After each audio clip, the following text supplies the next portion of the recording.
Have you ever been in this situation? Maybe you've just wrapped up dinner, you're just sitting down to relax for a few minutes, and your kid comes down the stairs and says, "Hey, mom, we got to run to the store for a project that's due tomorrow." Now, if you've ever been there, today's episode is for you.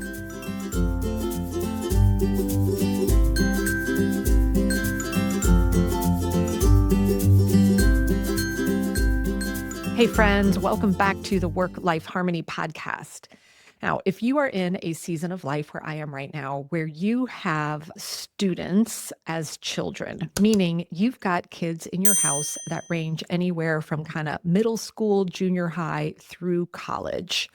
And if you have found yourself in a situation where you have been super frustrated and perhaps you're kind of wondering, why can't my kid just get it together when it comes to staying on top of their school calendar and schedule, right? And maybe you've even thought they're being lazy or they're procrastinating. I'm really excited to share today's episode with you because here's the good news. It's not because they're lazy. It's not because they're procrastinating, all right? There's an actual reason why there may be friction for you and why your child is really struggling to stay on top of everything that's going on in their life, especially as it relates to their schoolwork, all right? And once you understand this, it's going to change everything for you at home. So I know I went through this myself. I am speaking here from a ton of experience when my daughter made the switch from elementary school, which here where we live in North Carolina typically ends at 5th grade. And for us, elementary school meant my child was in one classroom with one core teacher all year long. Sure, there may have been, a trip to the music teacher or something, but essentially they get to work one-on-one with the same teacher all year long, which means they're learning how to communicate with one person. They're getting assignments from one person that understands the entire school schedule, right? Then suddenly you transition to, middle school, junior high, high school, whatever it looks like for you, meaning whenever that transition hits, where now suddenly your child has many teachers, right? So maybe I'm just going to probably use the example 7 here today for this podcast. So maybe now they're in middle school or high school where they go to 7 different classes. Here's what this means for you. Here's the frame of reference. Imagine you've been working in one job your entire life, right? You get up, you go to one job all day, and you have one boss. And that is the person who is essentially giving you your work. Now, all of a sudden, imagine you were in a life where you went to 7 different jobs every day.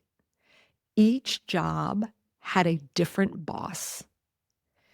Each boss was assigning you tasks with no awareness of what the other 6 bosses were doing.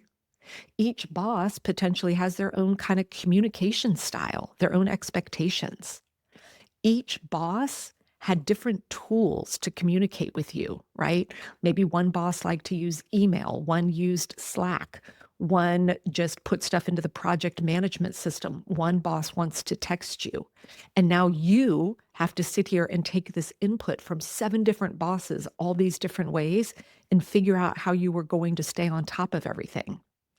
Well, friends, this is exactly what's happening when your child transitions from a single teacher classroom to a multi-teacher environment, right? They are, even though schools are doing the best that they can to try and centralize on platforms, right? Every teacher is going to have their own unique style of assigning work. They're going to have their own schedule. They're not sitting down and looking at, okay, well, let's say your child's name is Susie. No one's looking down and going, okay, well, here's Susie's 7 teachers. Let me make sure that none of the large assignments are overlapping each other, right? Nobody's doing that. And some teachers, may adhere to whatever the standard is, whether it's Google Classroom or whatever for assigning work, but someone else might put it on the whiteboard in the morning and expect the students to be looking there.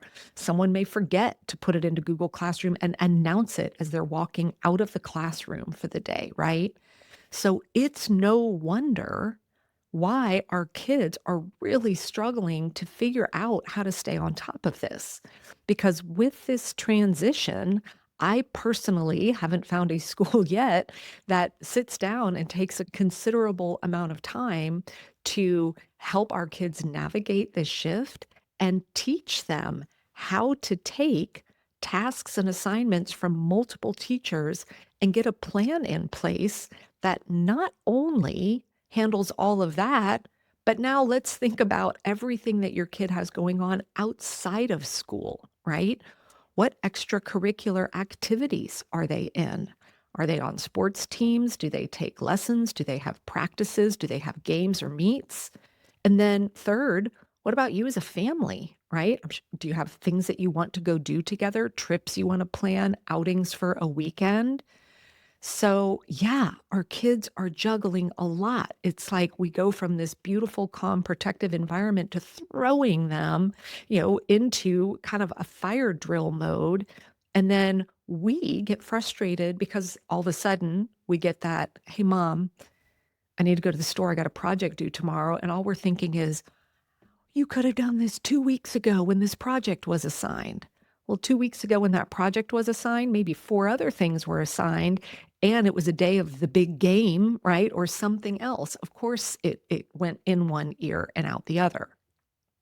Now, I've seen some schools try, I'll say the word try, do their best to support kids by issuing student planners.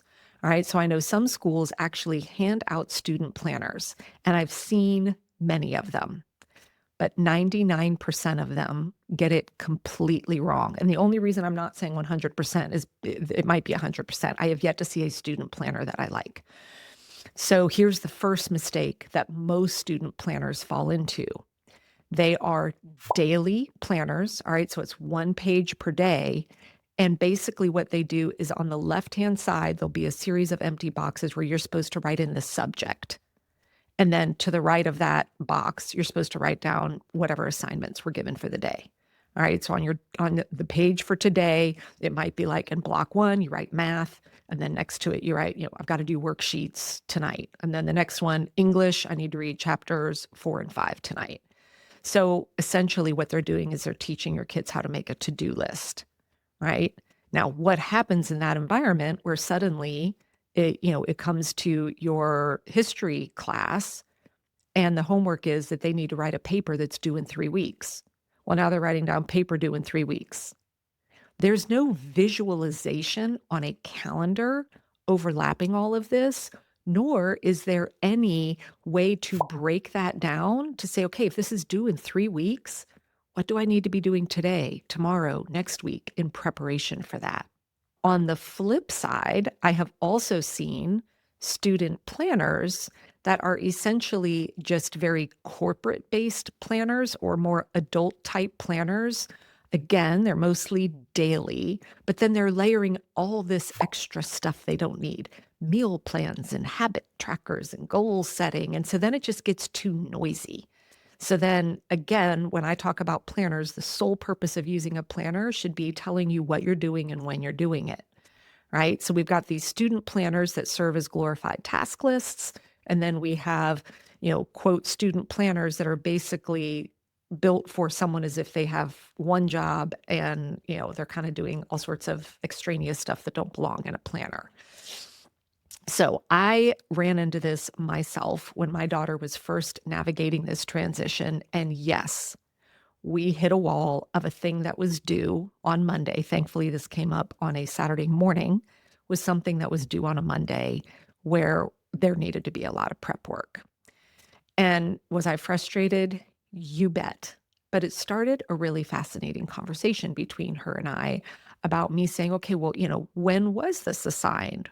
Well, why were we waiting so long? Well, because I had this other paper that I was really focused on that I was feeling very anxious about. So she was putting all her energy and time, homework time, into something that was due after this current one. because she was feeling really anxious about it. She felt like that was going to, quote, be harder for her. So thankfully, this led me on a journey working one on one with her to really create a very specific planning system for students. So people have asked me, does your daughter use the top framework? Does she do everything in the top program? And my answer is, heck no. She doesn't need that, right? And it's not focusing on the exact right things for them. So this is why your student needs an approach to planning that acknowledges where they are in life, which is basically they're juggling three core things. Number one, they're juggling everything going on at school, which is, again, 7 bosses, right? They've got 7 jobs, and that's just item number one. The second thing that they're juggling is extracurricular activities, right? Whether it's through the school or independent. And then the third is family time, downtime, playtime, fun time. I firmly believe that a reason why so many of our kids are so overscheduled is because we don't have a planning system in place. We don't have visual reality into everything that they're juggling between school, extracurriculars, and downtime and home life. And so again, it's very easy to get overbooked and overscheduled when you don't see how much time you actually have. So this top student planning framework that I've developed has this exact same goal as the full top framework does, which is to keep you out of overwhelm, to keep things calm and running smoothly, to make sure you don't get into time debt, and most importantly, to teach you how to plan. All right. So with our students, there are 4 planning levels that they need to learn how to do. And the good news is, as parents, you are now going to have 2 amazing options for this. Now, if you are a parent like I am, chances are your child likely doesn't want to learn from you, right? There's nothing wrong with you. That's just the norm. So this is why I say you've got 2 options. So I have, thankfully, to kind of fill this void, I am super excited to announce that here at the Pink Bee, we are launching a top student planner in July of 2025. And it is the only student planner on the market that actually teaches your child how to plan. And it does so in a very unique way. So when you purchase the top student planner, it comes with a digital course.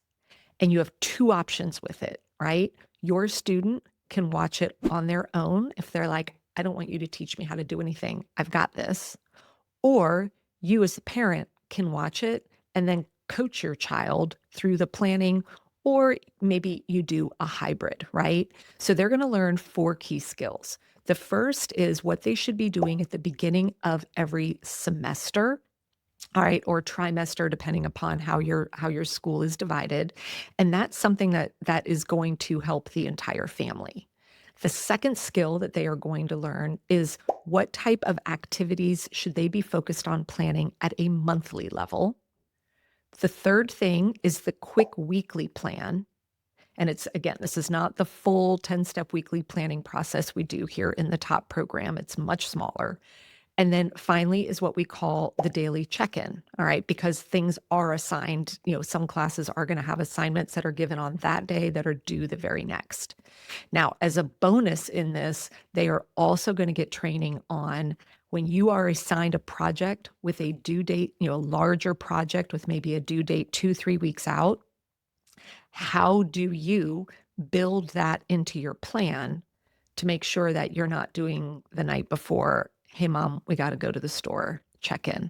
All right. And these trainings are very short. They're concise. They get right to the point of it. And they are built and designed with your student in mind.